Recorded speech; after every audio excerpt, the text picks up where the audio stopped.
Hello વિદ્યાર્થી મિત્રો, કેમ છો? મજામાં? તો આજે તમારા માટે ફ્રી એજ્યુકેશનની અંદર લઈને આવ્યા છીએ બાયોલોજીનો ટોપિક જૈવિક ક્રિયાઓ. આ ચેપ્ટર આપણા માટે ખૂબ જ અગત્યનું છે, બરાબર? તો પહેલેથી જ આપણે પૂરેપૂરું ધ્યાન આપશું તો આ ચેપ્ટરની અંદર પૂરેપૂરી સમજ પડશે.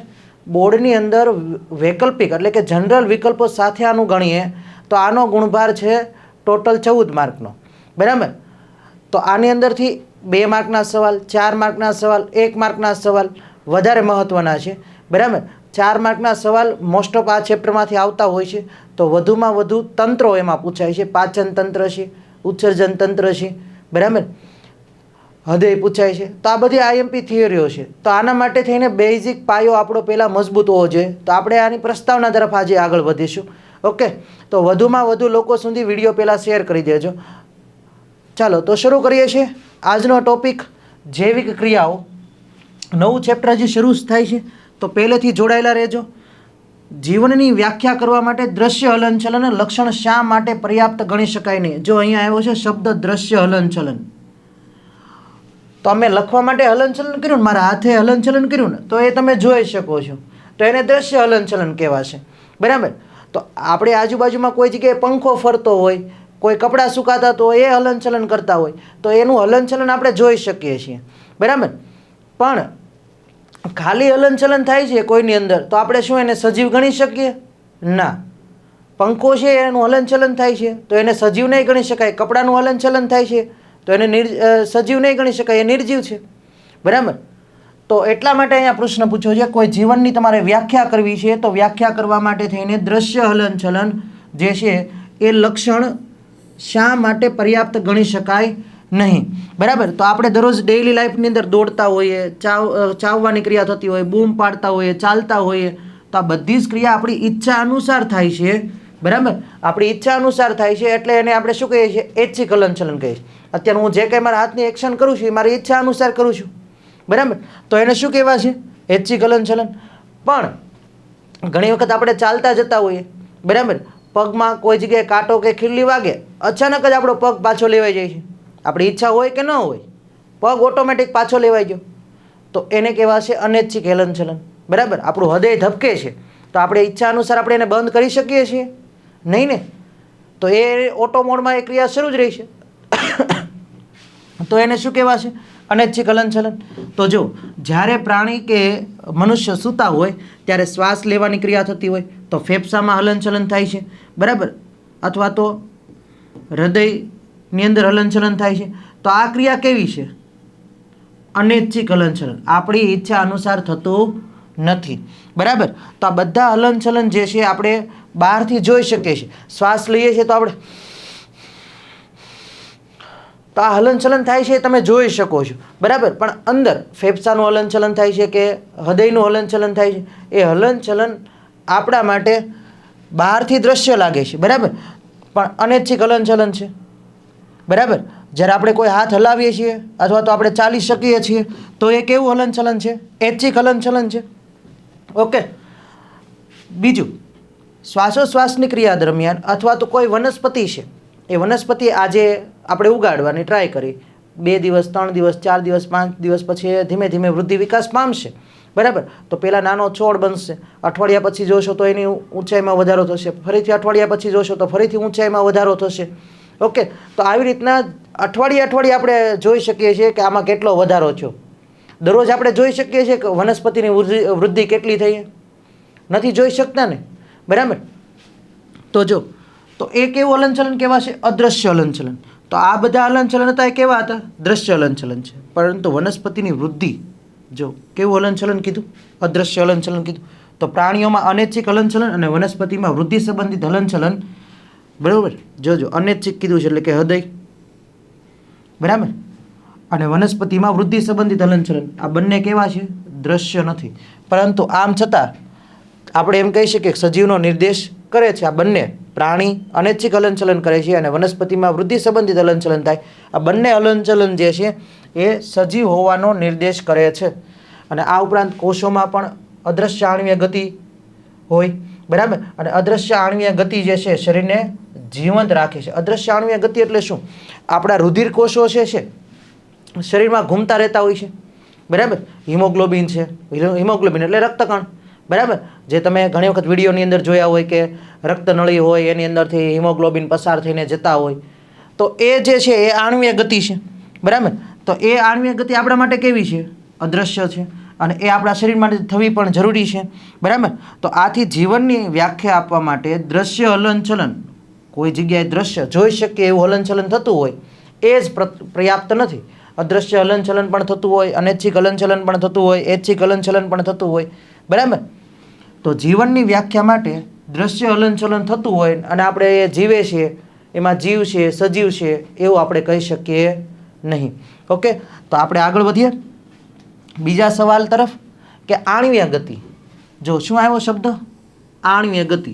તો નોર્મલ તમે એવું કહી શકો આણ્વીય એટલે અણુ, બરાબર. અણુની ગતિ થતી હશે. શું થતું હશે? અણુની ગતિ. તો આપણા શરીરની અંદર કયા અણુ એવા હોય જેની ગતિ કરાવવી પડે? તો કે ગ્લુકોઝ છે, પાણી છે, બરાબર. બીજા ઘણા પોષક તત્વો છે. તો આ બધું જ વહન પામે છે. કોના દ્વારા? રુધિર દ્વારા. રુધિરની અંદર શું આવેલું છે? તો કે રુધિર કોષો આવેલા છે, બરાબર. તો આમાં આપણે એક ઉદાહરણ ખાલી જોઈએ છીએ અત્યારે, હિમોગ્લોબિન. તો હિમોગ્લોબિન જે છે, આ હિમોગ્લોબિન ઓક્સિજનના વહન માટે, ઓક્સિજન અણુના વહન માટે જવાબદાર છે. હિમોગ્લોબિન કોના વહન માટે જવાબદાર છે? ઓક્સિજન અણુના વહન માટે જવાબદાર છે. ઓકે, તો આ તમને ખાલી બેઝિક માહિતી આપી કે આણ્વીય ગતિ એટલે શું? તો કે અણુઓની ગતિ. કયા કયા અણુઓની ગતિ થઈ શકે? તો કે ગ્લુકોઝ, પાણી, પોષક દ્રવ્યો, બરાબર. આનું વહન કોના દ્વારા થાય? આ બધા અણુઓનું વહન કોના દ્વારા થાય? કોના દ્વારા ગતિ થાય છે? રુધિર દ્વારા. આપણા રુધિરની અંદર શું આવેલું છે? તો કે રુધિર કોષો આવેલા છે. એમાં પાછું શું આવેલું છે મહત્વનું? તો કે રક્તકણ આવેલા છે. ઓકે, તો આ રક્તકણ જે છે એ હિમોગ્લોબિન ધરાવે. હિમોગ્લોબિન શેના માટે જવાબદાર છે? તો કે ઓક્સિજનના વહન માટે જવાબદાર છે. હવે આપણે વાત કરીએ તો આ સજીવ જે છે એ શેનો બનેલો છે? તો કે કોષનો. કોષોના સમૂહને શું કહેવાય? પેશી કહેવાય. પેશીના સમૂહને શું કહેવાય? અંગ કહેવાય. અંગના સમૂહને શું કહેવાય? અંગતંત્ર કહેવાય. અંગતંત્રના સમૂહને શું કહીશું આપણે? શરીર કહીશું. તો આ શરીર બનવા માટે કોણ કાર્યરત રહેવું જોઈએ? સતત કોષ, બરાબર. આપણે 9મા ધોરણમાં ભણીને આવ્યા છીએ. કોષ છે એ સજીવોનો પાયાનો એકમ છે.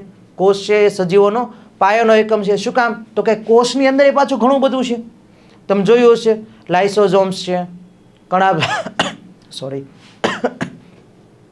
કણાભસૂત્ર છે, બરાબર. લાઇસોઝોમ્સ છે, કણાભસૂત્ર છે, ગોલ્કી પ્રસાધન છે, અંતઃકોષરસ જાળ છે, કોષરસ પટલ છે, બરાબર. આવું બધું છે તો એ કાંઈક ને કાંઈક મહત્વ છે, બરાબર. કણાભસૂત્ર છે તો એટીપી સ્વરૂપે ઉર્જા મુક્ત કરે છે. તો એટીપીનો અણુ થયો ને, બરાબર. તો એ અણુને ગતિ થવી જોઈએ ને, તો ઉર્જા એક જગ્યાએથી બીજી જગ્યાએ શરીરમાં જશે. ઓકે, એ રીતના પ્રોટીન સંશ્લેષણ રિબોઝોમ દ્વારા થાય છે. તો પ્રોટીન પણ આપણા શરીરમાં બને છે એક જગ્યાએ, રિબોઝોમ દ્વારા બન્યું તો એ એક કોષમાંથી બીજા કોષમાં જરૂર છે તો ત્યાં જશે, અથવા તો એના એક કોષમાં ગતિ કરશે, બરાબર. તો આ બધા અણુઓ થઈ ગયા. તો સજીવો કોષો અને પેશીના બનેલા છે. શેના બનેલા છે? કોષો અને પેશીના બનેલા છે. અને એના કારણે સુવ્યવસ્થિત આપણી રચના, શરીરની રચના થયેલી જોવા મળે છે. સમયાંતરે પર્યાવરણની અસરથી આ રચનાઓ તૂટતી હોય છે.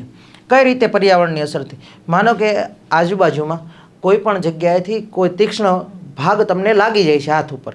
આપણે એવું સમજીએ કે માનો કે આ આપણો હાથ છે, ઓકે, અને હાથ ઉપર અહીંયા કોઈ જગ્યાએ છીરો પડી ગયો, બરાબર, કાપો પડી ગયો. તો એના કારણે તમારી ચામડી ફાટી ત્યાંથી. તો ચામડી ફાટશે એટલે તરત જ રુધિરનો પ્રવાહ શરૂ થઈ જશે ત્યાંથી વહેવાનું. તો રુધિરની અંદર બીજા એક કોષો છે જે ત્રાક કોષો છે, બરાબર. આપણે ખાલી અહીંયા દોરીએ છીએ, સમજીએ છીએ. આ ત્રાક કોષો ત્રાક આકારના હોય, બરાબર. એ ગોઠવાઈને અહીંયા જાળી જેવી રચના બનાવી દેશે.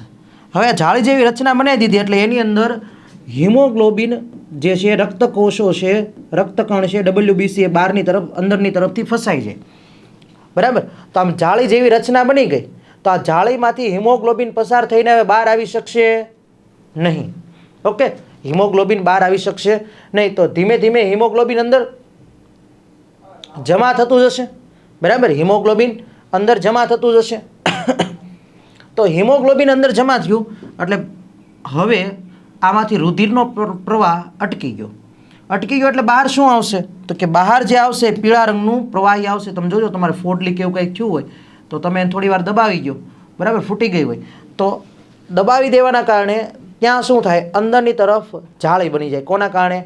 ત્રાક કણોના કારણે જાળી જેવી રચના બની ગઈ. અને આ જાળી જેવી જે રચના છે એ રચનાની અંદર હિમોગ્લોબિન ફસાઈ જાય છે એવું આપણે સમજીએ. તો હિમોગ્લોબિન ફસાઈ જાય એટલે રુધિર ધીમે ધીમે ગંટાવાની શરૂઆત થઈ ગઈ, બરાબર. તો બહાર જે આવ્યું એ પીળા રંગનું સીરમ જેવું પ્રવાહી આવ્યું, બરાબર, એ રુધિર રસ છે. અને આ રુધિર રસ સુકાય એટલે શું થશે? અહીંયા લાલાશ પડતું પહેલા દિવસે તમને કેવું લાગશે? આખું સુકાઈને રેડ જેવું ભીંગડું વળી જશે. પછી બીજા દિવસે થોડુંક એનાથી કાળું પડશે, બરાબર.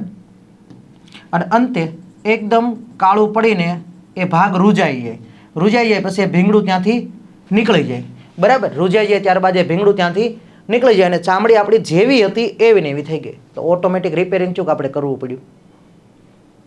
શરીરની અંદર ઓટોમેટિક રિપેરિંગ થયું ને.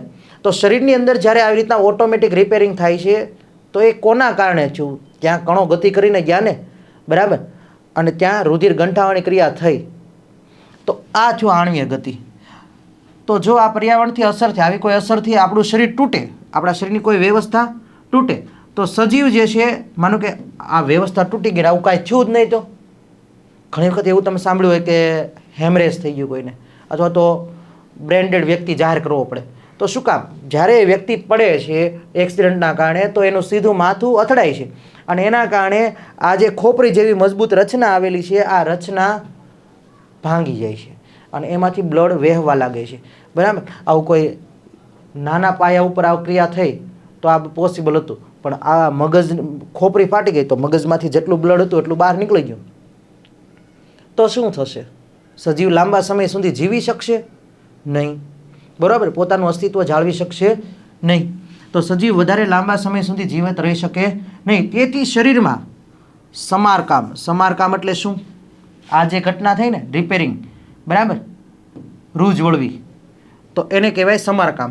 રિપેરિંગ થઈ જાય ઓટોમેટિક અને શરીરનું રક્ષણની જરૂરિયાત રહે છે, બરાબર. તો આ બધી સંરચનાઓ કોના કારણે પોસિબલ બને છે? અણુઓના કારણે પોસિબલ બને છે. તો અણુઓ કેવા હોવા જોઈએ? સતત ગતિશીલ રાખવા જરૂરી છે. અને આ રાખવા માટે, સતત ગતિશીલ રાખવા માટે શેની જરૂર પડશે? તો કે ઉર્જાની. તો શરીરની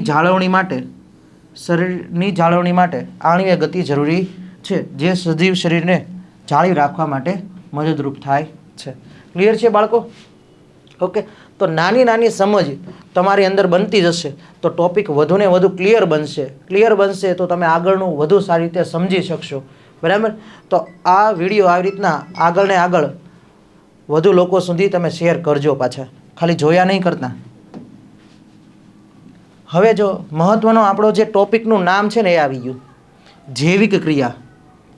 તો આપણે આગળ પર્યાવરણની અંદર પણ આ શબ્દ આવશે, જૈવિક એટલે ત્યારે એવું સમજીશું આપણે સજીવ.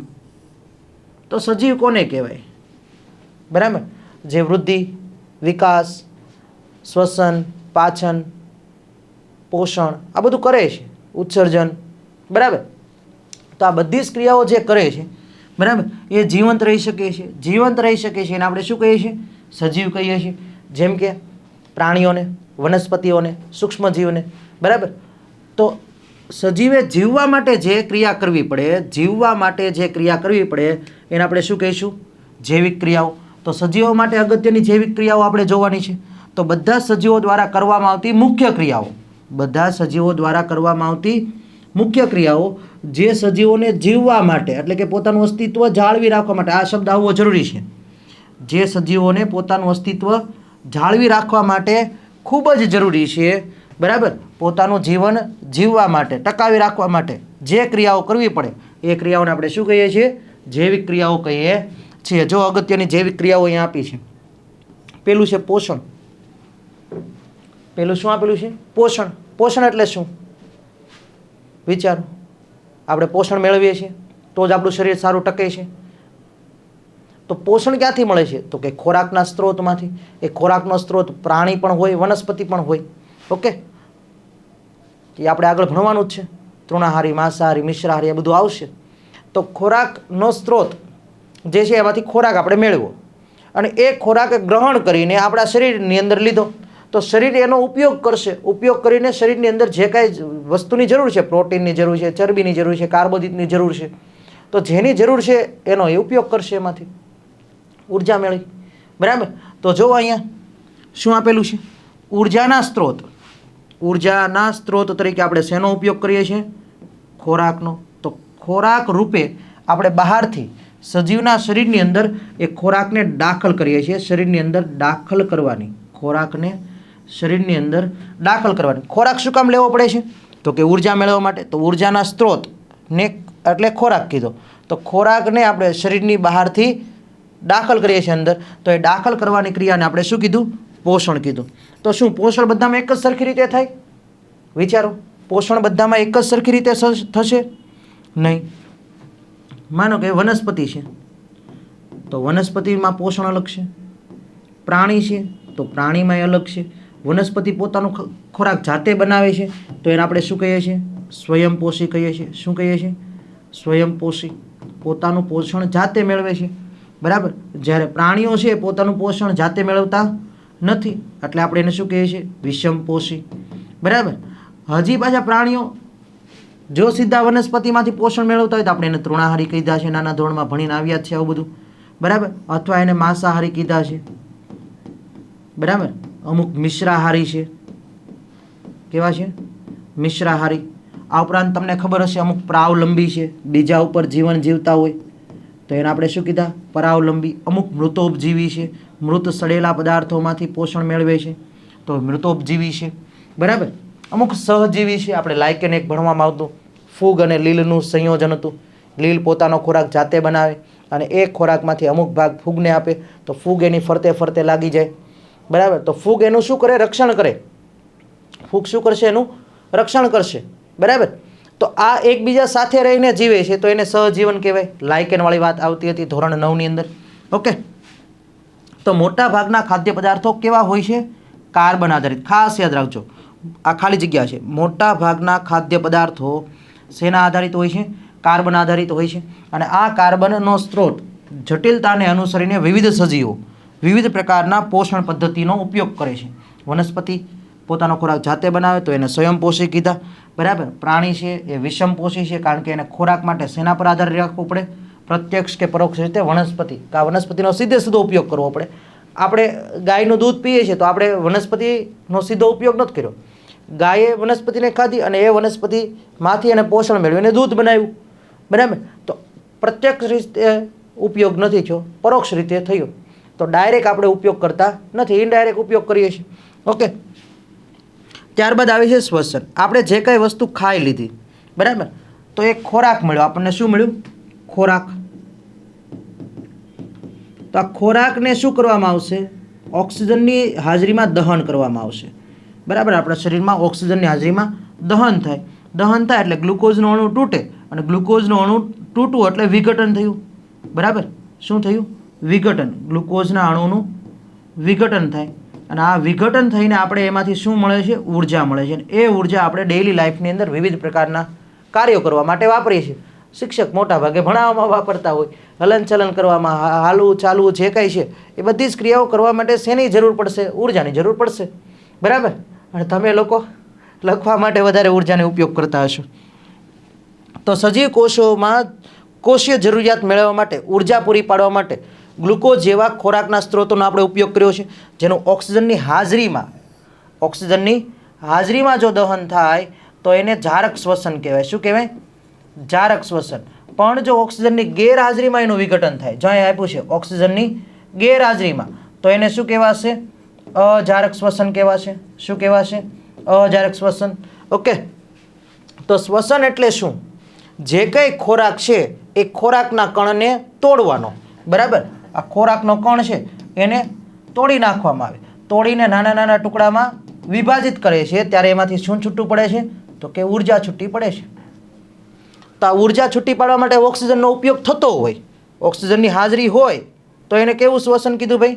જારક શ્વસન કીધું. ઓકે. અને જો ઓક્સિજનની ગેરહાજરી હોય, ઓક્સિજનનો ઉપયોગ ન થતો હોય તો એને શું કહેવાશે? અજારક શ્વસન કહેવાશે. ઓકે, યાદ રહેશે? તો આપણે આગળની સ્લાઇડની અંદર આ બધું જોશું પાછા ફરીથી. તો જો શ્વસન દ્વારા કાર્બન આધારિત પદાર્થ, બરાબર, કાર્બન આધારિત પદાર્થ એટલે કયો હશે? ચલો આપણે શ્વસનની અંદર ખોરાકની અંદર કયો પદાર્થ લઈએ છીએ? C6H12O6 ગ્લુકોઝ છે, બરાબર. આને કહેવાય કાર્બન આધારિત ખોરાકનો સ્ત્રોત, બરાબર. તો એનું વિઘટન થાય ત્યારે મુક્ત થતી ઉર્જાનું શેમાં રૂપાંતર થશે? એટીપી. સોરી. તો એટીપી જે છે, એટીપી ક્યાં બન્યો? તો કે કણાભ સૂત્રમાં. આપણે 9મા ધોરણમાં ભણી ગયા છે. કણાભ સૂત્રને આપણે પાવર હાઉસ કહેતા હતા, શક્તિ ઘર કહેતા હતા, ઉર્જા ઘર કહેતા હતા. યાદ છે આ બધું? ઓકે. તો આ જે એટીપી છે, એડિનોસાઇન ટ્રાઇફોસ્ફેટ, આપણો મહત્વનો સવાલ હતો 9મા ધોરણની અંદર. Adenosine triphosphate. ઓકે. તો આ એટીપી સ્વરૂપે ઉર્જામાં રૂપાંતર થાય છે. ઓકે. અને મોટા ભાગના સજીવો, જોજો અહીંયા જો આવી ગયું, મોટા ભાગના સજીવો ઓક્સિજનનો ઉપયોગ કરતા હોવાથી શું કીધું એને? જારકજીવી સજીવો. જ્યારે કેટલાક સજીવો એવા છે જે ઓક્સિજનનો ઉપયોગ નથી કરતા ન હોવાથી એને કેવા કીધા? અજારકજીવી સજીવો કીધા. ઓકે. તો વ્યાખ્યા યાદ રાખજો. જે સજીવો કાર્બન આધારિત પદાર્થનું વિઘટન કરવા માટે ઓક્સિજનનો ઉપયોગ કરે તો એને શું કહેવાશે? જારકજીવી. પણ આવા ગ્લુકોઝના અણુનું વિઘટન કરવા માટે ઓક્સિજનનો ઉપયોગ કરતા નથી, ઓક્સિજનની ગેરહાજરીમાં વિઘટન કરે છે, તો એને શું કહેવાશે? અજારકજીવી કહેવામાં આવશે બાળકો. ઓકે. ચલો, તો હવે આ એટીપી બની ગયું કે ઉર્જા બની ગઈ, તો ઉર્જાને શરીરમાં એક જગ્યાએ બીજી જગ્યાએ લઈ જવી પડશે. આપણે પાણી પીએ છીએ તો પાણી પણ શરીરમાં એક જગ્યાએ બીજી જગ્યાએ જાય છે. ગ્લુકોઝ બને છે તો ગ્લુકોઝ પણ એક જગ્યાએ શરીરમાં બીજી જગ્યાએ જાય છે. પ્રોટીન પણ શરીરમાં એક જગ્યાએ તો બીજી જગ્યાએ લઈ જવું એટલે એનું વહન કરવું.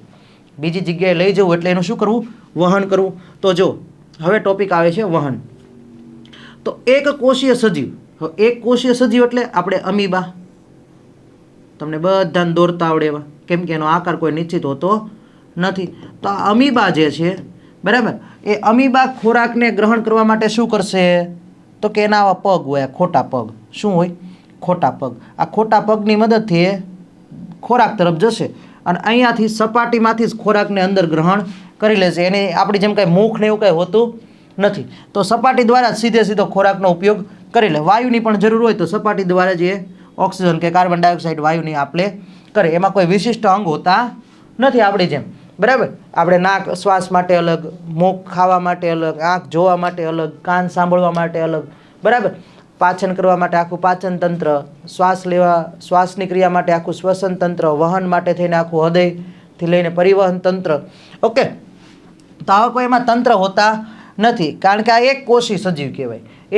એક જ કોષી સજીવ હોય એ એક જ કોષને બધા કાર્ય કરવા પડે. જ્યારે આપણે બહુકોષીય સજીવ કહેવાય એટલે આપણી અંદર કોષ હોય, કોષમાં સમૂહને પેશી કહેશું, પેશીના સમૂહને અંગ, અંગના સમૂહને અંગતંત્ર. ઓકે. તો આવી રીતના આપણું શરીરની રચના થયેલી છે. તો આપણે બહુકોષીય સજીવ છીએ. ઓકે. તો જોઈએ તો એક કોષીય સજીવમાં ખોરાક ગ્રહણ કરવા માટે, વાયુની આપલે કરવા માટે અથવા તો કોઈ કચરો શરીરમાંથી બહાર કાઢવો છે તો સીધી સપાટીને તોડીને એ બહાર કાઢી નાખશે, બરાબર. તો ઉત્સર્ગ દ્રવ્યના નિકાલ માટે કોઈ વિશિષ્ટ અંગની જરૂર હોતી નથી, કારણ કે સજીવ સમગ્ર ક્રિયા, બધી જ ક્રિયા કોના દ્વારા કરશે? તો કે પર્યાવરણની સાથે સપાટી દ્વારા સંપર્કમાં રહીને કરશે. હવે જો આપણે બહુકોષીય સજીવની વાત આવી તો બહુકોષીય સજીવો પર્યાવરણ સાથે સીધા સંપર્કમાં હોય પણ આ કાર્ય કરી શકતા નથી, બરાબર. બધા જ કોષોની જરૂરિયાત સામાન્ય રીતે પ્રસરણ દ્વારા પૂરી થતી નથી. આમાં કેવું હતું? પ્રસરણ દ્વારા. આમાં ઓક્સિજન ઘટ્યો એટલે બહારથી સીધો અંદર, વધુથી ઓછા તરફ. અંદર કચરો વધી ગયો તો વધુથી ઓછા તરફ. ઓકે. તો એમાં પ્રસરણની ક્રિયા થતી હતી. હવે આપણી અંદર આવું બધું થતું હોય કે ભાઈ આપણા શરીરમાં પેટમાં ખોરાકનું પ્રમાણ વધારે છે તો બાકીના શરીરમાં વધુથી ઓછા તરફ આવું થશે નહીં, એવું એમાં થશે નહીં. આપણી અંદર જો પ્રસરણ થતું હોય તો માનો કે પગના અંગૂઠામાં ઓક્સિજન ઘટી ગયો, બાળકો શું થયું? પગના અંગૂઠામાં ઓક્સિજન ઘટી ગયો તો હૃદય કે ફેફસામાંથી ઓક્સિજનને પહોંચતા, હૃદયમાંથી ઓક્સિજનયુક્ત રુધિરને ફેફસા સુધી ફેફસામાંથી લઈને હૃદયમાં ગયું, હૃદયમાંથી અંગૂઠા સુધી ગયું. ઓકે, તો આપણે એમ ગણીએ કે ફેફસાથી શરૂ કરીએ, અંગૂઠા સુધી લઈ જઈએ, તો પ્રસરણની ક્રિયા વધુથી ઓછા, વધુથી ઓછા, વધુથી ઓછા એવી રીતના છેક પગના અંગૂઠા સુધી જતાં 3 વર્ષ લાગી શકે. ત્યાં અંગૂઠો કાળો પડીને મરી ન જાય ત્યાંના કોષો, એવું થાય ને? તો એવું પોસિબલ નથી. ઓકે, ચાલો. તો તેથી શરીરના બધા જ કોષો સુધી ખોરાક અને ઓક્સિજનને લઈ જવા માટે બધા જ કોષોમાં એકત્ર થયેલા ઉત્સર્ગ દ્રવ્યોને આપણે દૂર કરવો પડશે. આપણા શરીરમાં કચરો પણ થાય છે, કાર્બન ડાયોક્સાઇડયુક્ત પદાર્થો પણ બને છે, બરાબર, અથવા તો નાઇટ્રોજનયુક્ત પદાર્થો પણ ને નિકાલ કરવો જરૂરી છે. તો આ જે કચરો છે એને આપણે શું કહીએ છીએ? ઉત્સર્ગ દ્રવ્ય કહીએ છીએ. તો આપણા શરીરમાં બધે એક તો ખોરાક પહોંચવો જોઈએ, બરાબર, બધે ઓક્સિજન પહોંચવો જોઈએ, આ ઉપરાંત બધેથી કચરું ભેગું કરીને દૂર કરવું જોઈએ. તો બધી જ ક્રિયા કરવા માટે આપણી અંદર શું આવેલું છે? ચોક્કસ પ્રકારનું વહન તંત્ર આવેલું છે. શું આવેલું છે? વહન તંત્ર. Okay, clear? તો જો હવે આવે છે આ કચરો દૂર કરવાની પ્રક્રિયા, એટલે આવી ગયું ઉત્સર્જન. શું ક્રિયા આવી? ઉત્સર્જન. તો આ ક્રિયામાં મોટા ભાગે આ શબ્દ લખવો જરૂરી છે. નાઇટ્રોજનયુક્ત હાનિકારક દ્રવ્યોને શરીરમાંથી દૂર કરવાની પ્રક્રિયાને આ શબ્દ મહત્વનો છે. ઉત્સર્જનની વ્યાખ્યામાં ખાસ નાઇટ્રોજનયુક્ત પદાર્થો. હવે નાઇટ્રોજનયુક્ત પદાર્થો કયા કયા હોય? તો કે એક તો યુરિયા હોય, બરાબર, બીજું એમોનિયા હોય. શું હોય? એમોનિયા હોય, બરાબર, ત્રીજું યુરિક એસિડ હોય. આ બધા એવા પદાર્થો છે જેની અંદર નાઇટ્રોજન છે. તો પ્રાણી શરીરમાં એમોનિયા, યુરિયા અને યુરિક એસિડ નાઇટ્રોજનયુક્ત હાનિકારક દ્રવ્યો છે, અને આ દ્રવ્યોને આપણે શરીરમાંથી દૂર કરવા જોઈએ. મોટા ભાગે આ બધા દ્રવ્યો પાણીમાં દ્રાવ્ય થઈને પ્રવાહી સ્વરૂપે દૂર થાય છે. મોટા ભાગે કયા સ્વરૂપે દૂર થાય છે? પ્રવાહી સ્વરૂપે. પક્ષીઓ હોય તો એમાં ચરક સ્વરૂપે, એટલે કે ઘન અને પ્રવાહી બંને એક સાથે દૂર થતું હોય, બરાબર. જળચર પ્રાણીઓ છે સીધો જળમાં, પાણીમાં જ એનો ત્યાગ કરી દેશે. તો એક કોષીય પ્રાણીઓ કોષીય સપાટી દ્વારા સાદા પ્રસરણની ક્રિયા, જોજો, એક કોષીય સજીવમાં કઈ ક્રિયા હોય? સાદા પ્રસરણની ક્રિયા દ્વારા જ. અને જ્યારે બહુકોષીય સજીવોમાં વિશિષ્ટ પ્રકારના અંગ, પેશી કે અંગતંત્ર આવેલા હોય એના દ્વારા, એટલે કે ઉત્સર્જન તંત્ર આવેલું હોય એના દ્વારા. મૂત્રપિંડ જે છે એ કામ કરે છે ગાળણ કરવાનું, નાઇટ્રોજનયુક્ત પદાર્થોને રુધિરમાંથી દૂર કરવાનું કાર્ય કરે છે. ઓકે, તો આ બધી ક્રિયાઓ આપણે ડિટેલ્સમાં ભણવાની છે આ પાઠની અંદર. ઓકે, તો આપણી મહત્વની 4 ક્રિયાઓ આપણે ભણી ગયા આની અંદર. તમે જોયું હોય તો આખો પાઠ શેના ઉપર છે એ તમને ખબર પડી જશે. તો જૈવિક ક્રિયા ઉપર આખો પાઠ છે ને એમાં કઈ કઈ ક્રિયાઓ ભણવાની આવશે? તો પોષણ આવશે, શ્વસન આવશે, ત્યારબાદ વહન આવશે અને ઉત્સર્જન આવશે. ટોટલ 4 ક્રિયાઓ આ પાઠની અંદર ભણવાની છે. ચારેય ક્રિયા બધી 2-2 વાર ભણવાની છે. એક વનસ્પતિમાં, બીજી પ્રાણીમાં. પોષણ પહેલાં વનસ્પતિમાં ભણવાનું, પછી પ્રાણીની અંદર ભણવાનું. એ રીતના શ્વસન પહેલાં વનસ્પતિમાં ભણવાનું, પછી પ્રાણીની અંદર ભણવાનું. એ રીતના વહન વનસ્પતિમાં ભણવાનું, પછી પ્રાણીમાં ભણવાનું. ઉત્સર્જન એ તેને પહેલાં આપણે પ્રાણીમાં ભણશું, ત્યારબાદ વનસ્પતિના નાના ટોપિક આપી દીધા છે 5-7, એની અંદર ભણશું. તો બધી ક્રિયાઓ 2-2 વખત ભણવાની છે. ઓકે, એટલે ખૂબ મજા આવે એવું ચેપ્ટર છે ને આપણા શરીરની જ વાતો છે આમાં, કાંઈ નવું છે નહીં. અને આપણા શરીરની માહિતી આપણને હોવી જરૂરી છે.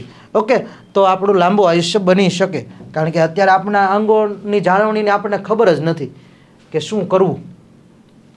ખાવાની જ ખાલી ખબર પડે છે, એવી વાત છે.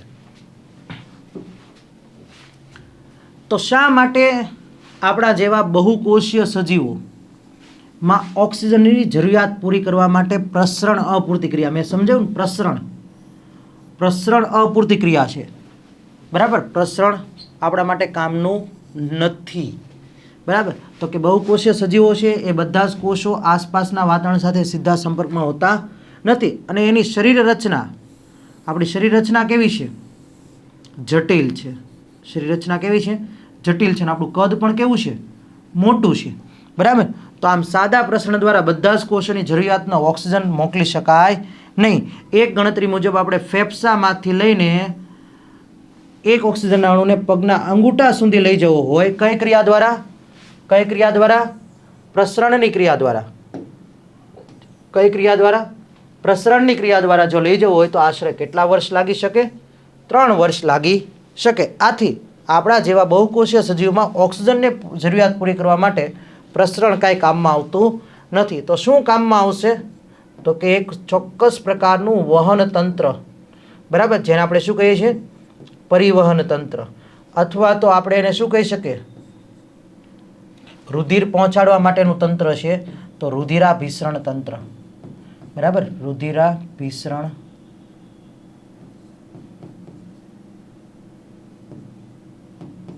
તંત્ર, જે હૃદય અને ફેફસા દ્વારા સંચાલિત છે, જે આખા શરીરમાં ઓક્સિજનયુક્ત રુધિર પહોંચાડવાનું કાર્ય કરે છે. ઓકે, તો જો કોઈ વસ્તુ જીવંત છે, જીવે છે, સજીવ છે, એ કેમ નક્કી થશે? વિચારો. ચલો, મેં તમને કહી દીધું ને. તો પ્રાણીની અંદર પહેલાં તો શું હોવું જોઈએ? વૃદ્ધિ વિકાસ થતો હોવો જોઈએ. બીજું પોષણ મેળવતો હોવો જોઈએ. પોષણ મેળવે છે તો એ ખોરાકમાંથી ઉર્જા પ્રાપ્ત કરવા માટે શ્વસનની જરૂર પડશે. ઉર્જા ગઈ તો એક શરીરમાંથી બીજી જગ્યાએ લઈ જવી પડશે. પ્રોટીનને એક જગ્યાએ બીજી જગ્યાએ લઈ જવું પડશે, તો વહન થવું જરૂરી છે. આ બધા જ દ્રવ્યોનો ઉપયોગ થઈને કંઈક નાઇટ્રોજનયુક્ત પદાર્થ શરીરમાંથી બહાર કાઢવો પણ પડશે, કારણ કે એ વૃદ્ધિ વિકાસને અટકાવશે, બરાબર, નુકસાન કરશે, બરાબર, કિડની ફેલ પણ કરી શકે. તો આવા પદાર્થો છે એ ઉત્સર્ગ દ્રવ્ય સ્વરૂપ, એટલે કે ઉત્સર્જન તંત્રની જરૂર પડશે. તો પોષણ, શ્વસન, વહન, ઉત્સર્જન, વૃદ્ધિ વિકાસ, હલનચલન, આ બધું જ જરૂરી છે. જો તો નક્કી કરવા માટે શેની જરૂર પડે? હલનચલન, વૃદ્ધિ વિકાસ, શ્વસન, બરાબર, કોષ રચના, કોષનું વિભાજન થવું જોઈએ, બરાબર. આ બધી જ ક્રિયાઓ આપણા માટે મહત્વની છે. ઓકે, તો આ બધા જ માપદંડનો આપણે ઉપયોગ કરીને કહી શકીએ કે એ સજીવ હોય, જીવંત હોય, આવું કહી શકીએ. ઓકે, ચાલો. કોઈ સજીવ દ્વારા બાહ્ય કાચી સામગ્રીનો ઉપયોગ. હવે વિચારો કે આપણે વનસ્પતિ છે, વનસ્પતિ એક સજીવ તરીકે લઈએ છીએ, એક ઉદાહરણ, અને બીજું ઉદાહરણ પ્રાણી લઈએ છીએ.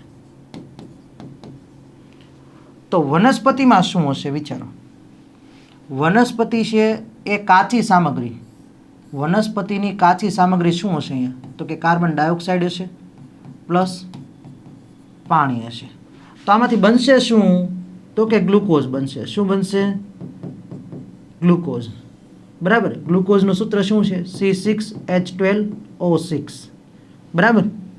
કહો છબાછબ, CHO, કહો, પછી 6 કહો છબાછબ. Okay, C6H12O6. હવે આ ગ્લુકોઝનો ઉપયોગ કોણ કરશે કાચી સામગ્રી તરીકે? તો કે પ્રાણી ગ્લુકોઝ લેશે, વનસ્પતિમાંથી મેળવશે. સાથે સાથે બીજો શેનો ઉપયોગ કરશે? ઉર્જા છૂટી પાડવા માટે, ઓક્સિજનનો. તો એને શું મળશે? ઉર્જા મળશે.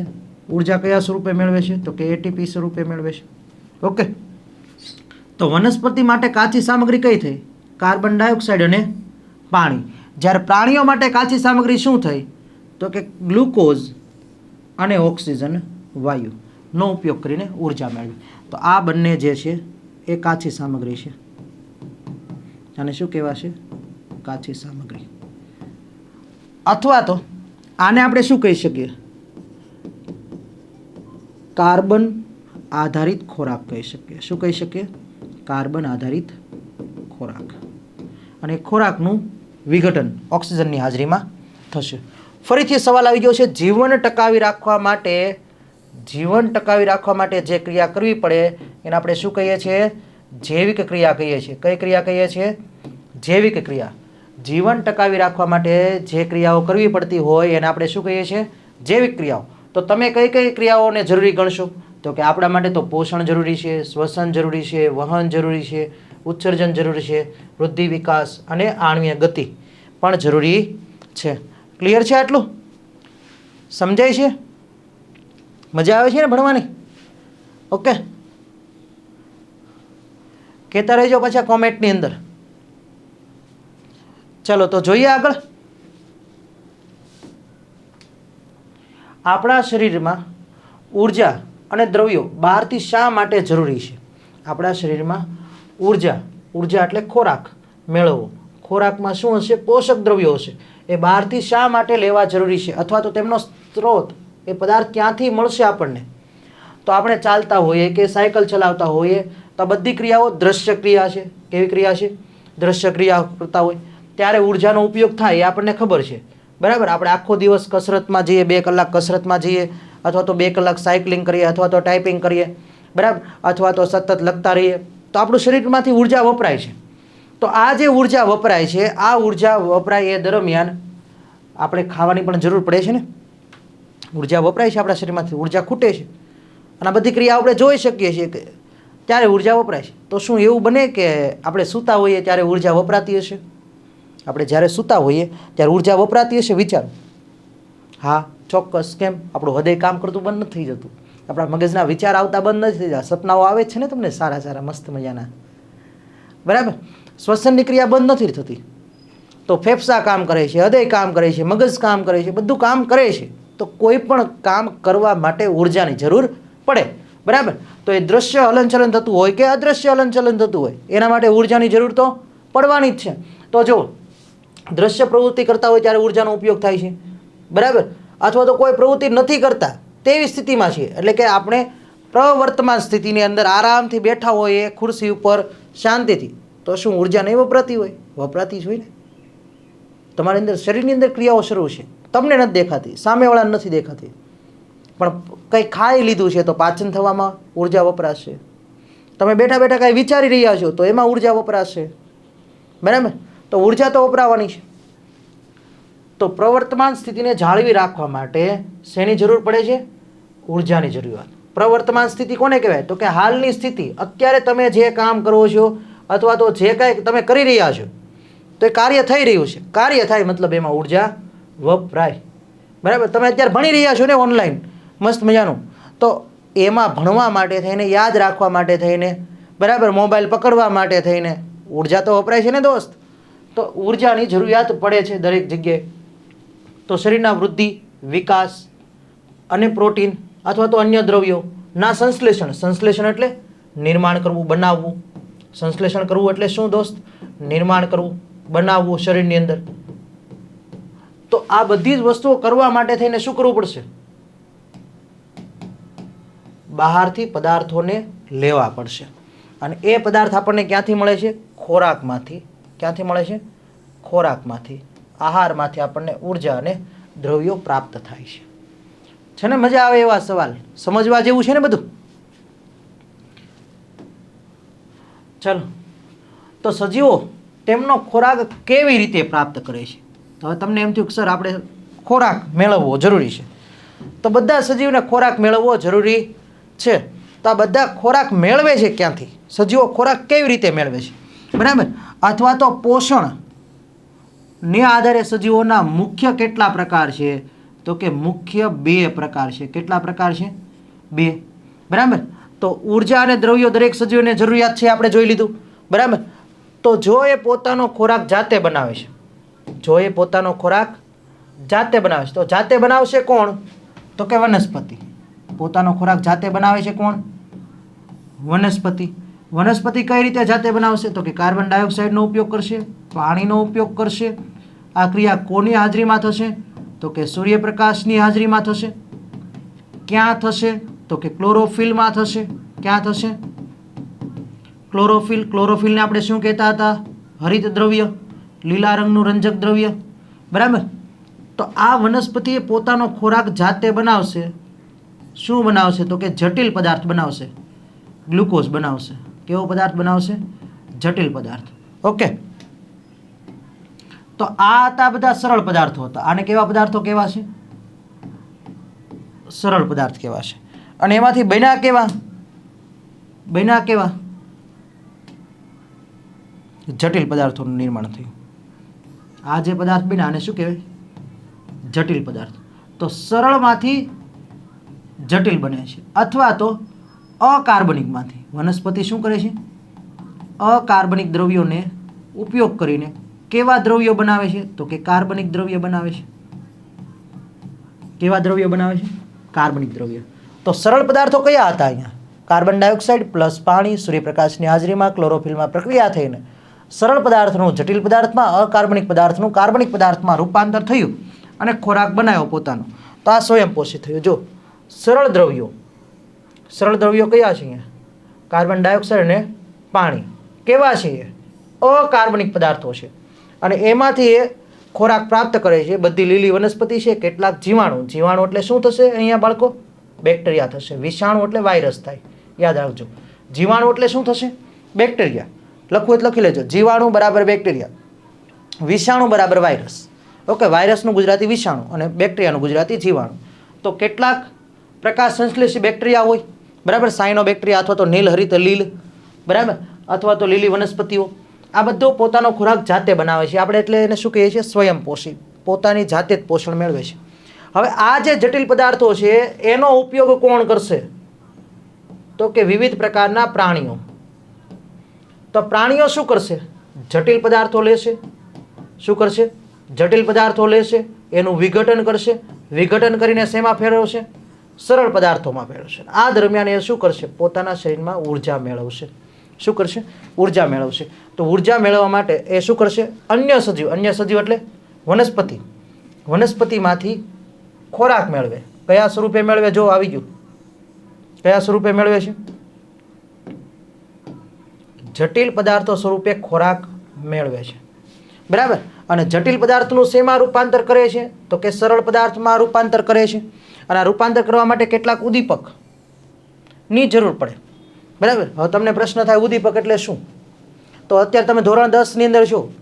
ધોરણ 10ની અંદર તમને ભણવામાં અમે મદદરૂપ થઈએ છીએ. અમે ધોરણ 10 ભણતા નથી. બરાબર.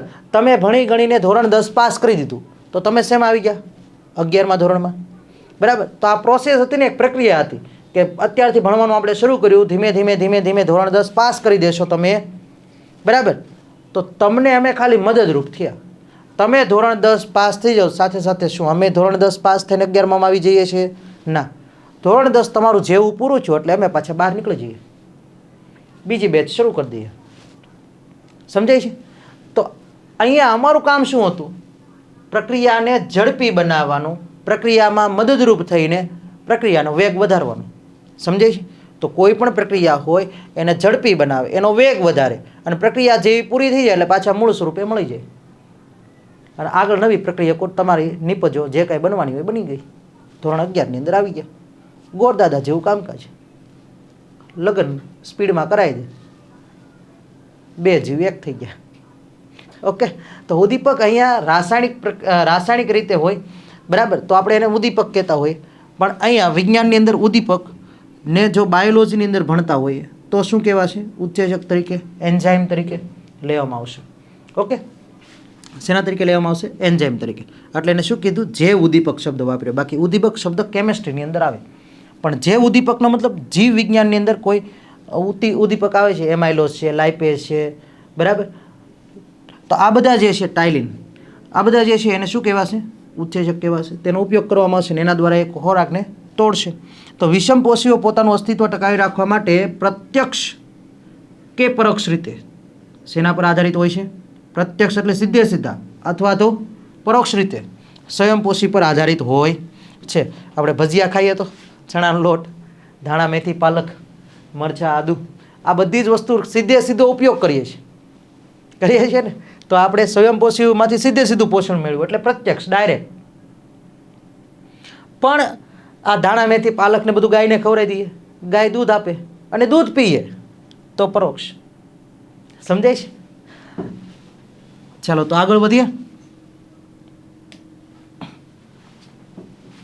સ્વયંપોષી પોષણ આવ્યું. જો શું આવી ગયું અહીંયા? સ્વયંપોષી પોષણ. તો બધા જ પ્રકારના પ્રકાશ સંશ્લેષી સજીવો, પ્રકાશ સંશ્લેષી સજીવો એટલે જે ક્લોરોફિલ ધરાવે છે. બરાબર. ક્લોરોફિલ યુક્ત સજીવો. કેવા સજીવો? ક્લોરોફિલ યુક્ત સજીવો જે સ્વયંપોષી પોષણ દર્શાવે છે. તો પ્રકાશ સંશ્લેષણની પ્રક્રિયામાં શેની જરૂર પડશે? તો કે સૂર્યપ્રકાશની. બીજી શેની જરૂર પડશે? ક્લોરોફિલની. ત્રીજી પાણીની. અને ચોથી કાર્બન ડાયોક્સાઇડની. બરાબર. આ તો એવી વાત થઈ કે ભાઈ મેગી બનાવી છે તો એક તો તપેલીની જરૂર પડશે. બરાબર. તો આ શું થયું? પાત્ર થયું. બરાબર. એની અંદર શેની જરૂર પડશે? શેની જરૂર પડશે? તો કે પાણીની. આ થયું પાણી. બરાબર. પછી એને શું કરવું પડશે? તો કે ગરમ કરવું પડશે.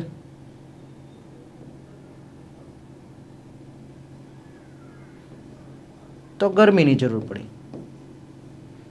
અને ઉપરથી તમે શું નાખશો?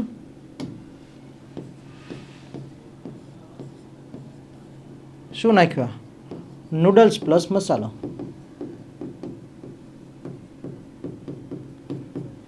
તો આપણો ખોરાક તૈયાર થઈ ગયો.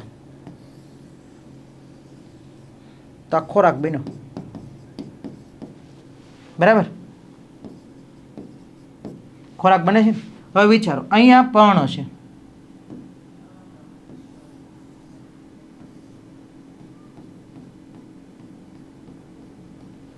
બરાબર. તો પર્ણમાં કાર્બન ડાયોક્સાઇડ આવે છે વાતાવરણમાંથી. શું આવે છે? Carbon dioxide. ક્યાંથી આવ્યો? વાતાવરણમાંથી. બીજું,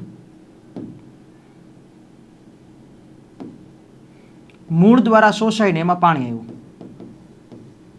શું આવી ગયું? પાણી. મૂળ દ્વારા મળ્યું. વાતાવરણમાંથી શું મળ્યું? Carbon dioxide. મૂળ દ્વારા શું મળ્યું? પાણી મળ્યું. બે વસ્તુ થઈ ગઈ. બરાબર. ત્રીજી વસ્તુ, પાત્ર તરીકે આની અંદર શું છે? પર્ણ છે. પર્ણ શું છે? પાત્ર છે. બરાબર, એટલે કે એની અંદર ક્લોરોફિલ છે. શું રહેલું છે? ક્લોરોફિલ. અને ગરમી, ગરમી જે છે, ગરમી આને કયા સ્વરૂપે મળે છે? વિચારો. તો કે સૂર્યપ્રકાશ સ્વરૂપે. કેટલાની જરૂર પડી ગણો તો? એક સૂર્યપ્રકાશ, બીજું વાતાવરણનો CO2, ત્રીજું ક્લોરોફિલ અને ચોથું તો શું થયું? પોતાનો ખોરાક જાતે બનાવ્યો ને? પોતાનો ખોરાક જાતે બનાવે છે. પોતાનો ખોરાક જાતે બનાવે. તો જાતે બનાવવું મતલબ એટલે એને શું કીધું? સ્વયંપોષી. તો જેમ આપણે મેગી બનાવવા માટે 4 વસ્તુની જરૂર પડે છે, તો એમ અહીંયા એક સૂર્યપ્રકાશ, કાર્બન ડાયોક્સાઇડ, ક્લોરોફિલ અને પાણી, આટલાની જરૂર પડે છે. બની ગઈ ને વનસ્પતિની મેગી. નવું લાવ્યા વનસ્પતિનું મેગી. ચાલો, ખબર પડી. તો જે ખોરાક બને છે એ ખોરાક કયા સ્વરૂપે બનશે? જો કયા સ્વરૂપે બનશે? તો કે કાર્બોદિત સ્વરૂપે બનશે.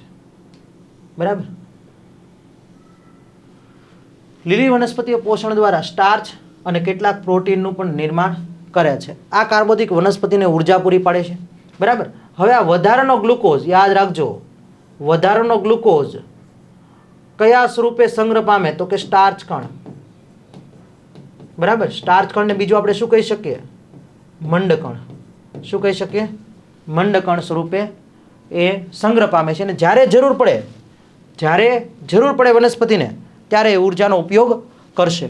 જ્યારે વનસ્પતિને ઉર્જાની જરૂર પડશે ત્યારે એ ઉર્જાનો ઉપયોગ કરશે. ક્લિયર છે? ઓકે.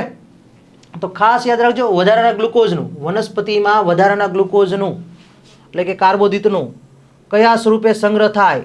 તો કે સ્ટાર્ચ કણ અથવા તો મંડકણ. પણ અહીંયા તમને એવું પૂછ્યું હોત તો પ્રાણીઓમાં વધારાના ગ્લુકોઝનો સંગ્રહ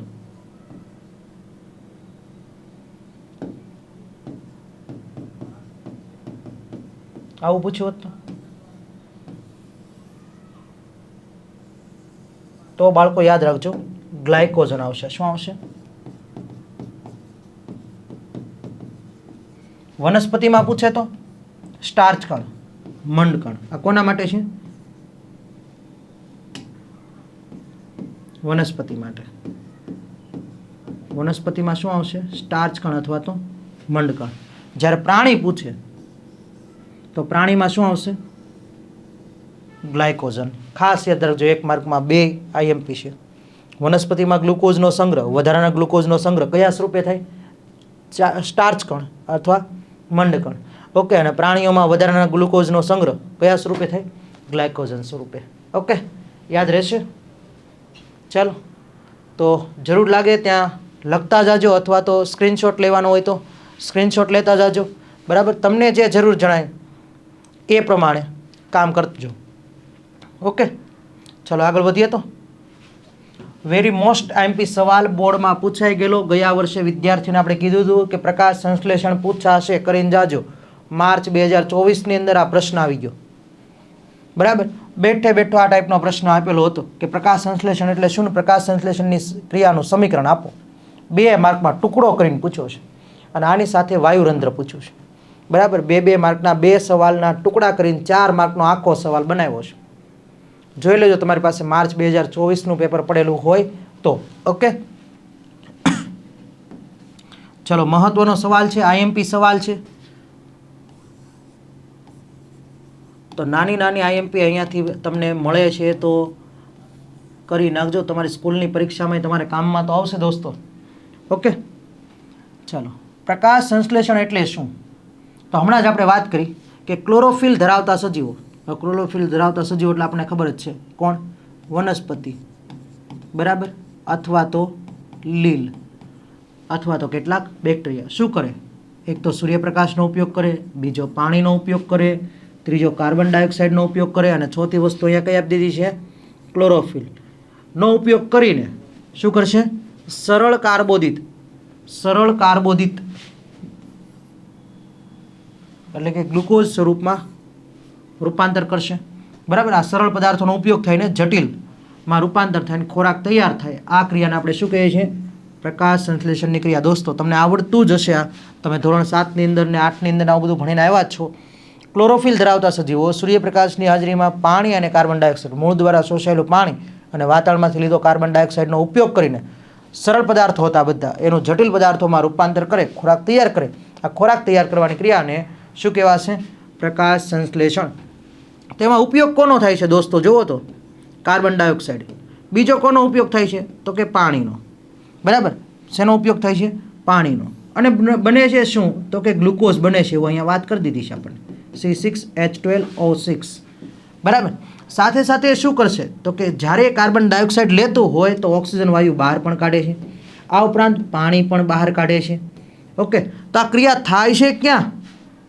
બોલો દોસ્તો, થાય છે ક્યાં? તો કે ક્લોરોફિલમાં. ક્યાં થાય છે? ક્લોરોફિલમાં. ઓકે, કોની હાજરીમાં થાય છે? તો કે સૂર્યપ્રકાશની હાજરીમાં.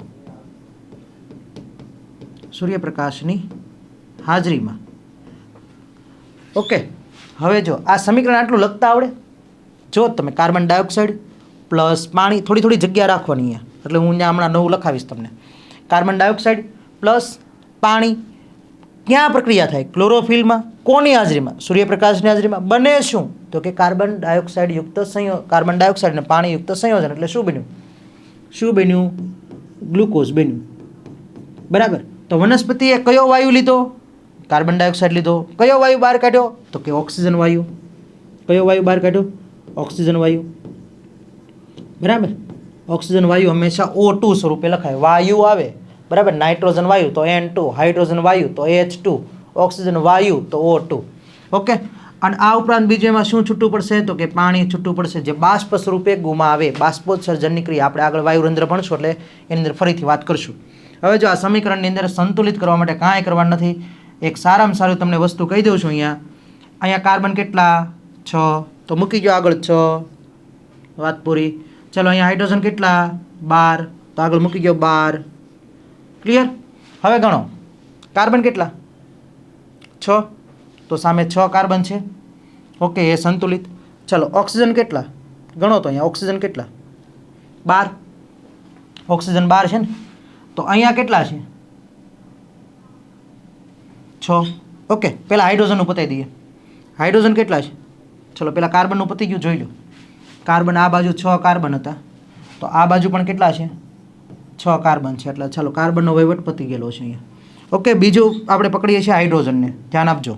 હાઇડ્રોજન આ બાજુ કેટલા છે? 24 હાઇડ્રોજન છે. ઓકે, આ બાજુ કેટલા છે? 24 હાઇડ્રોજન છે. આ બાજુ ઓલરેડી 12 આપેલા છે, તો હજી 24 છે, તો 12 આપેલા છે.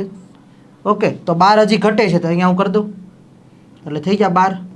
12 પ્લસ 12, 12 અહીંયા દેખાય છે અને 12 અહીંયા મેં બનાવ્યા, એટલે આ 12 થઈ ગયા. 12 ને 12 24. ચાલો હાઇડ્રોજન સંતુલિત થઈ ગયા દોસ્તો. ઓકે, હવે આપણે પકડીએ ઓક્સિજન ભાઈને. ઓક્સિજન ટોટલ આ બાજુ ગણજો કેટલા થાય 6 ગુણ્યા 2 12 અને 12 અહીંયા તો આ બાજુ 12 + 12 છે ઓક્સિજન. તો આ બાજુ 6 ઓલરેડી વપરાઈ ગયા છે. ઓકે 6 ઓલરેડી વપરાઈ ગયા, 6 અહીંયા વપરાઈ ગયા, જોઈ લો વપરાઈ ગયા છે ને 6. તો 6 ને 6 12 ગયા એટલે કેટલાનો વહીવટ બાકી રહ્યો હવે આપણી પાસે 12 ઓક્સિજન ઓલરેડી આપેલા છે. કેટલાને મારે સંતુલિત કરવાના છે? 12 ને સંતુલિત કરવાના રહ્યા. તો 12 ને સંતુલિત કરવો હોય તો મારે શું કરવું પડે? અહીંયા છગડો મૂકવો પડે આગળ. રેડી થઈ ગયા ઓક્સિજન ગણી લો કેટલા 12 12 ને 12 24, 24માંથી 6 અહીંયા 12 અહીંયા 18, 18 ને 6 24. ઓકે તો સમીકરણ સંતુલિત છે. ફરીથી એક વખત આપણે જોઈ લઈએ આખું સમીકરણ કઈ રીતે સંતુલિત કરીએ છીએ એ.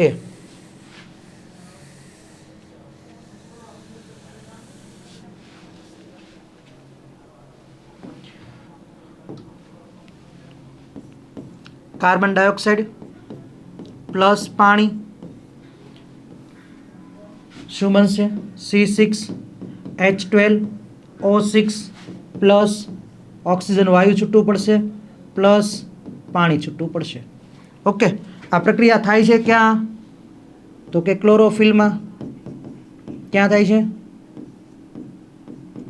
ક્લોરોફિલમાં. કોની હાજરીમાં? તો કે સૂર્યપ્રકાશની હાજરીમાં. ઓકે ક્યાં થાય છે?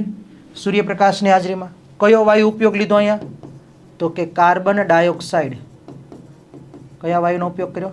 કાર્બન ડાયોક્સાઇડ પ્લસ પાણી.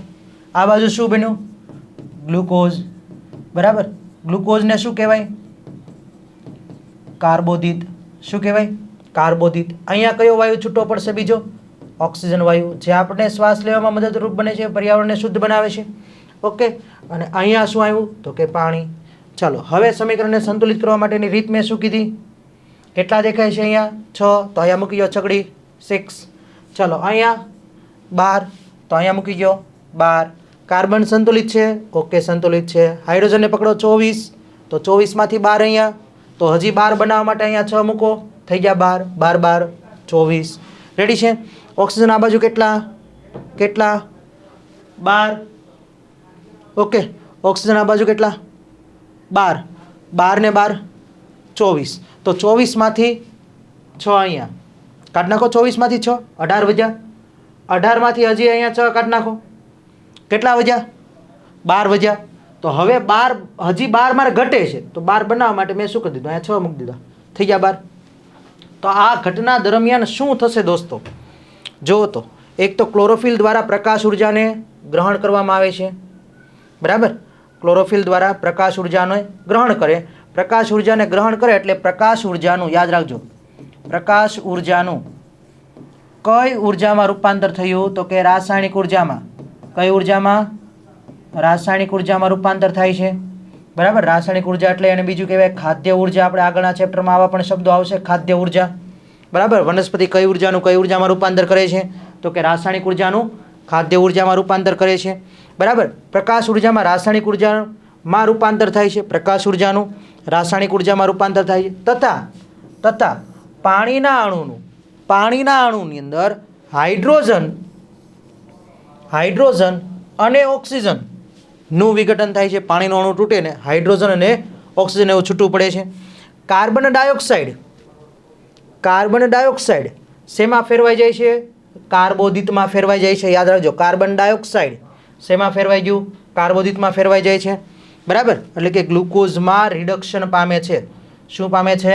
રિડક્શન. ખાસ યાદ રાખજો ગ્લુકોઝમાં રિડક્શન પામે છે. ઓકે આ મોસ્ટ આઈએમપી સવાલ છે. 2 માર્કમાં સવાલ પૂછાશે. સાથે પ્રકાશ સંશ્લેષણ દરમિયાન થતી ઘટનાઓ કઈ કઈ છે? તો પહેલું ક્લોરોફિલ દ્વારા પ્રકાશને શોષણ થાય છે. તો એ પ્રકાશ ઉર્જાને શેમાં ફેરવે છે? રાસાયણિક ઉર્જામાં. પાણીનો અણુ તૂટે છે. તૂટે તો કેટલા ભાગ પડી જાય? હાઇડ્રોજન અને ઓક્સિજન એવા 2 ભાગ પડી જાય. ઓકે આમ યાદ રાખો તો એ યાદ રહી જાય કે પાણીનો અણુ તૂટે તો હાઇડ્રોજન અને ઓક્સિજન છૂટવું પડે. સાથે સાથે ત્રીજી ઘટના કાર્બન ડાયોક્સાઇડનું શેમાં રૂપાંતર થાય છે? કાર્બોદિતમાં રૂપાંતર થાય છે. ઓકે આવડશે? ખબર પડી? હા કે ના? બોલો ફટાફટ. ક્લિયર છે આટલું? તો ચાલો તો આગળ વધીએ. હવે જો ખબર કેમ પડશે કે પ્રકાશ સંશ્લેષણની ક્રિયા થઈ, તો પ્રકાશ સંશ્લેષણ માટે એક તો પ્રકાશ જરૂરી છે, બરાબર. શું જરૂરી? પ્રકાશ જરૂરી. બીજું શું જરૂરી? તો કે CO2 જરૂરી, બરાબર. ત્રીજું શું જરૂરી? તો કે ક્લોરોફિલ જરૂરી.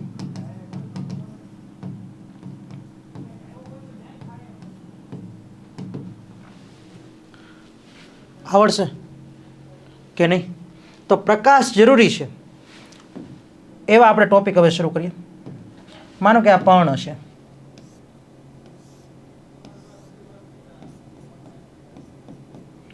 ઓકે. તો પર્ણની ઉપર એક આ ભાગ હું ઢાંકી દઉં છું, આટલો ભાગ ઢાંકી દીધો. આને કહેવાય ગેનોંગનો પડદો. શું કહેવાય? ગેનોંગનો પડદો. જે એલ્યુમિનિયમનો હોય. શેનો હોય? એલ્યુમિનિયમ ફોઇલનો તમે બનાવી શકો, બરાબર. એલ્યુમિનિયમ ફોઇલથી તમે ઢાંકી દીધો. તો સૂર્યપ્રકાશ હવે પડશે ક્યાં પડશે? વિચારો. સૂર્યપ્રકાશ પડશે પર્ણના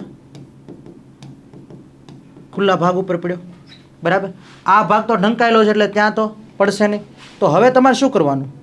હવે એની અંદર જ્યાં જ્યાં સૂર્યપ્રકાશ પડ્યો છે, બરાબર, તો આ ભાગમાં સ્ટાર્ચ બનશે, ગ્લુકોઝ બનશે. શું બનશે?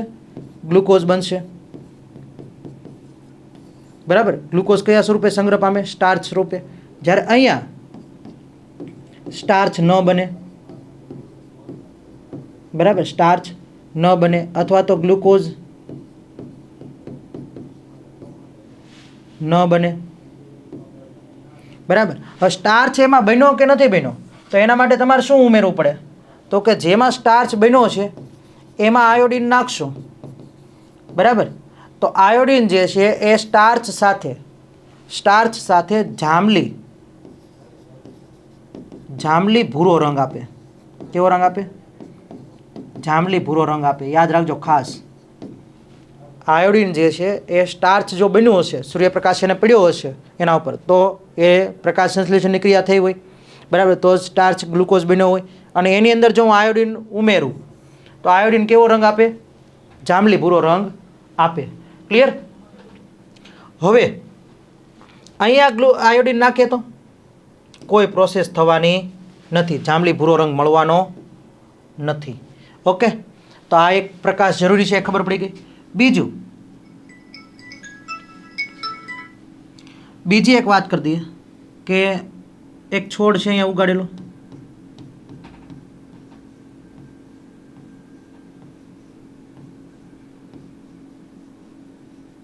નાના કુંડાની અંદર, અને એની ફરતે એક બેલ જાર મૂકી દીધું.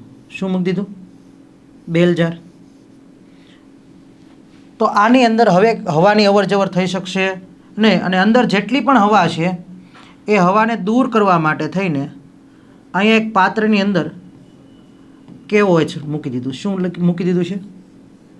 KOH. આ KOH શું કરશે? તો કે બેલ જારમાં હાજર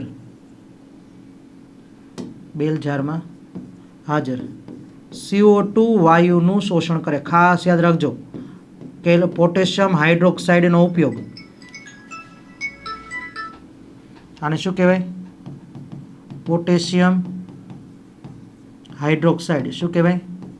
પોટેશિયમ હાઇડ્રોક્સાઇડ. ઓકે. તો પોટેશિયમ હાઇડ્રોક્સાઇડનો ઉપયોગ શું? ખાસ CO2 વાયુનું શોષણ કરે. તો આની અંદર હવે કાર્બન ડાયોક્સાઇડ હશે? નહીં હોય. અહીંયા કાર્બન ડાયોક્સાઇડ નહીં હોય. ઓકે. તો કાર્બન ડાયોક્સાઇડ નહીં હોય તો શું થશે? પ્રકાશ સંશ્લેષણની ક્રિયા થઈ શકશે નહીં. ગ્લુકોઝ બની શકશે નહીં. ઓકે. આવડી ગયું? બોલો, ખબર પડી? હા કે ના? હવે ક્લોરોફિલ. જો ક્લોરોફિલ છે ને એને આલ્કોહોલની અંદર બોળી દેવામાં આવે, બરાબર. આલ્કોહોલના દ્રાવણમાં ડુબાડી દઈએ.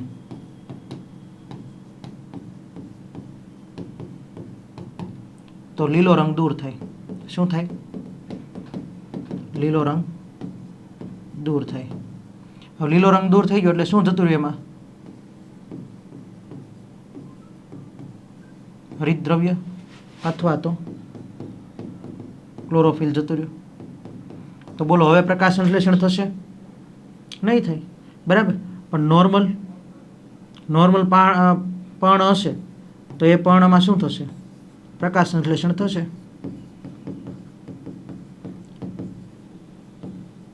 તો આપણે ક્લોરોફિલને દૂર કરી દઈએ તો હરિતદ્રવ્ય નીકળી ગયું. તો પછી એ પર્ણમાં પ્રકાશ સંશ્લેષણ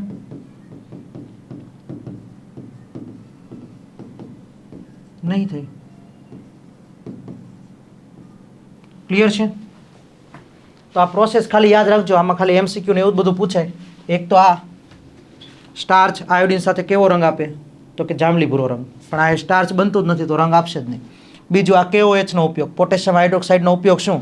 તો કે CO2 વાયુ. કયા વાયુ? CO2 વાયુનું શોષણ કરે. ત્રીજું ક્લોરોફિલને આલ્કોહોલના દ્રાવણમાં ડૂબાડો તો એનો લીલો રંગ દૂર થઈ જાય, હરિતદ્રવ્ય દૂર થઈ જાય. તો પછી પ્રકાશ સંશ્લેષણ કરી શકશે નહીં. ઓકે, યાદ રહેશે? હા કે ના? બોલો. તો પ્રકાશ સંશ્લેષણ માટે કેટલી વસ્તુ જરૂરી છે? એક તો પ્રકાશ, કાર્બન ડાયોક્સાઇડ અને ક્લોરોફિલ, અને ચોથું શું? પાણી. ઓકે, હવે વિચારો કે કેટલીક વનસ્પતિ એવી છે જે રણ પ્રદેશમાં ઉગે છે. ક્યાં ઉગે છે? રણ પ્રદેશમાં. હવે રણ પ્રદેશ એટલે એને કહેવાય મરુ નિવાસી.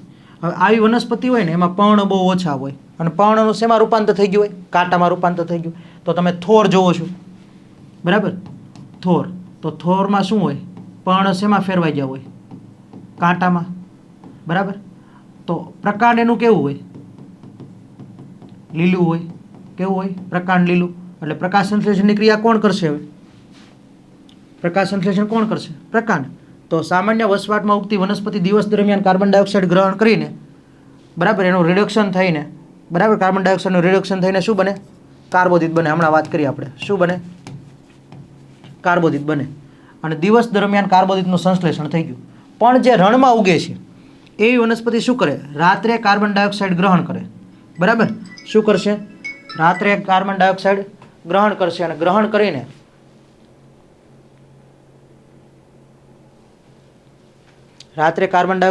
કરીને મધ્યવર્તી નિપજ બનાવશે. એટલે આપણે પહેલાં જેવું વાત થયા. તો માનો કે બ્રેડ લઈ લીધા, બરાબર, બ્રેડની અંદર બટાકાનો મસાલો લગાવી દીધો, બરાબર,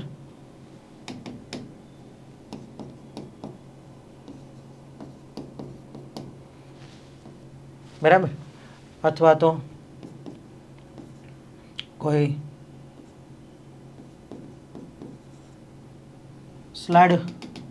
સલાડમાં કાચું મૂકવાનું હોય તો કાકડી કે ટામેટા ને એવું બધું મૂકી દીધું, બરાબર. તો આ થઈ ખાલી પ્રોસેસ, બરાબર. એક બ્રેડ લીધું, એની અંદર મસાલો ભરી દીધો, બીજું બ્રેડ ઉપર મૂકી દીધું, અથવા તો કાચી સેન્ડવિચ બનાવી દીધી મસ્ત મજાની. તો આ થઈ ખાલી મધ્યવર્તી નિપજ બની. શું બન્યું? મધ્યવર્તી નિપજ. હવે માનો કે તમે અમારા ઘરે જમવા આવ્યા, એટલે આ બધો સામાન તૈયાર કરીને રાખ્યો જ છે. તમે આવો એટલે તરત જ ગરમ કરીને કેચઅપ સાથે સીધું આપવાનું શરૂ. તો રાત્રે આ બધી પ્રોસેસ કોણ કરી નાખે છે? આ રીતના કાર્બન ડાયોક્સાઇડનો ઉપયોગ કરીને મધ્યવર્તી નિપજ બની. આ કેવી નિપજ બની? મધ્યવર્તી નિપજ બની. બરાબર. તો આ મધ્યવર્તી નિપજને હવે ગરમ કરીએ, થોડું ગરમ કરીને મુખ્ય નિપજ બનાવવામાં આવે. તો ખબર પડી આ વસ્તુ તૈયાર કરીને રાખવાની. જેવો એને તડકો મળશે, ગરમી મળશે, તરત જ એ શેમાં ફેરવાઈ જશે? મધ્યવર્તી નિપજ સીધી શેમાં ફેરવાઈ જશે? અંતિમ નિપજમાં. તો કાર્બન ડાયોક્સાઇડ અને પાણીનો ઉપયોગ કરીને પહેલાં શું બનાવશે? મધ્યવર્તી નિપજ. શું બનાવશે? મધ્યવર્તી નિપજ. જેવો એને સૂર્યપ્રકાશ દિવસે, આ ક્રિયા ક્યારે થઈ? આ બધું ક્યારે બન્યું? રાત્રે, બરાબર. દિવસે શું મળશે એને? સૂર્યપ્રકાશ. તો દિવસે એને સૂર્યપ્રકાશ મળશે અને સૂર્યપ્રકાશ મળવાના કારણે સીધું જે શેમાં ફેરવાઈ જશે? અંતિમ નિપજમાં. શેમાં ફેરવાઈ જશે દોસ્તો? અંતિમ નિપજમાં ફેરવાઈ જશે. તો આ ક્રિયા ક્યારે થશે? દિવસે. તો ઓછા સમયમાં વધુ કામ થઈ જશે. તો ક્લોરોફિલ જે છે, આ ક્લોરોફિલ સૂર્ય ઉર્જા છે, સૂર્ય ઉર્જાનું શોષણ કરે અને શેમાં ફેરવાશે? અંતિમ નિપજમાં, અને કાર્બોદિતનું નિર્માણ થશે. તો દોસ્તો અહીંયા સુધી આપણે ભણ્યા છીએ આજે.